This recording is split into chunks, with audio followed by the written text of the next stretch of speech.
Good morning, Cheyenne. How are you doing out there? Chris Brooks here from Waking Up with Brooks, the morning show, Monday through Friday, 6 to 10.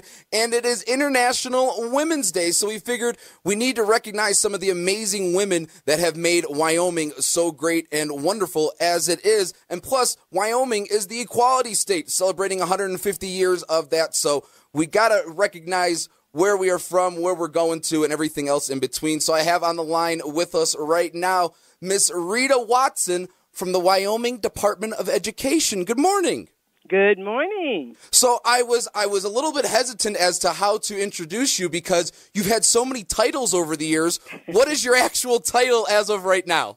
Right now, for the Wyoming Department of Education, I am Executive Assistant to the State Superintendent of Public Instruction, Jillian Balo. That sounds very important. Well, I think it's an important.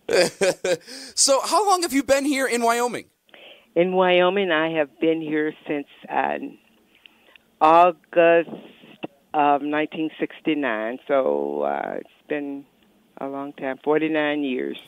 Almost 50 years. Almost 50 years. Where'd you originally come from? I am originally from Durham, North Carolina.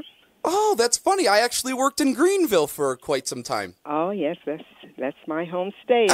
I loved it there. It was a very nice place. It is a nice state. I loved it, too, but I've been adopted by Wyoming now. I feel like this is my home. Well, that is always good. What brought you here?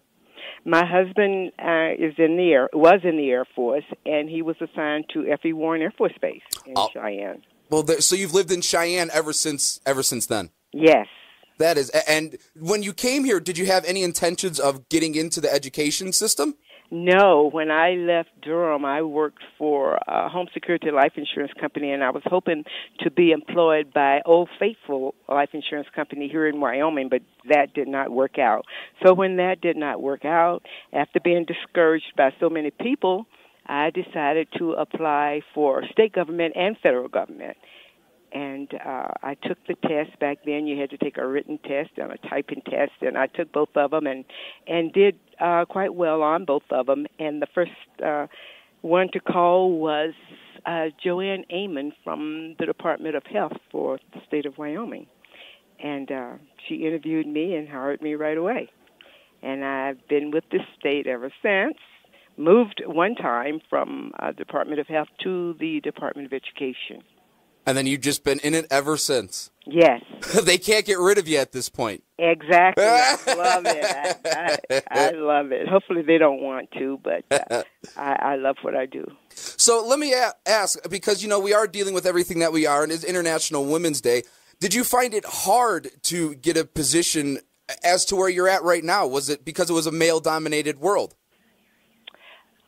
No, it wasn't hard to get the job in the Department of Education because while I was working in the Department of Health, I met Dr. Robert Rita, and we got to be really good friends. And every morning he would come in and we'd talk and have coffee, and he started encouraging me to apply for a job in the Department of Education because he wanted me to work for him.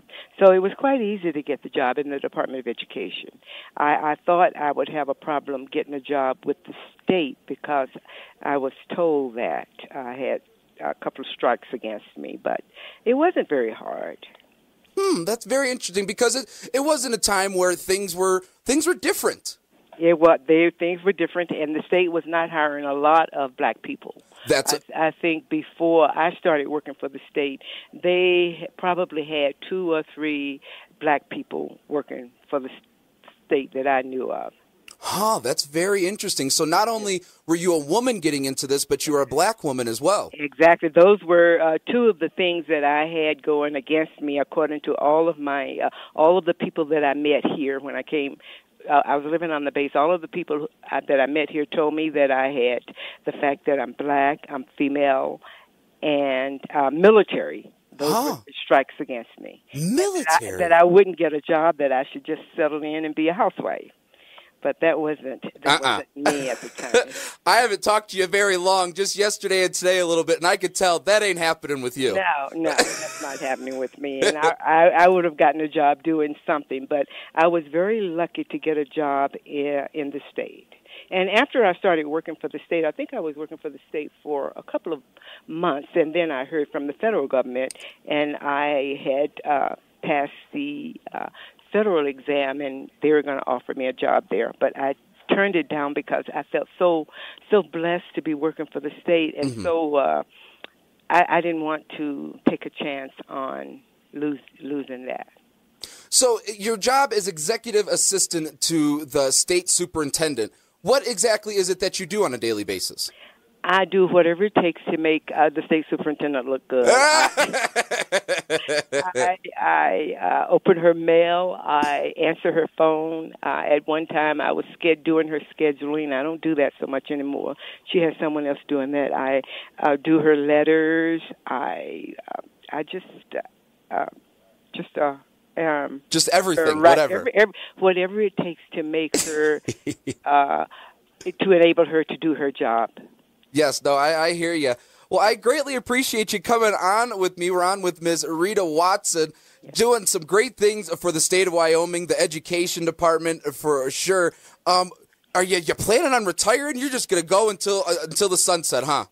Well, I love it so much, and I'm trying to make 50, and I keep telling my husband that even after that, the funeral director might just pick me up at my desk and take me on and fix me for the next life.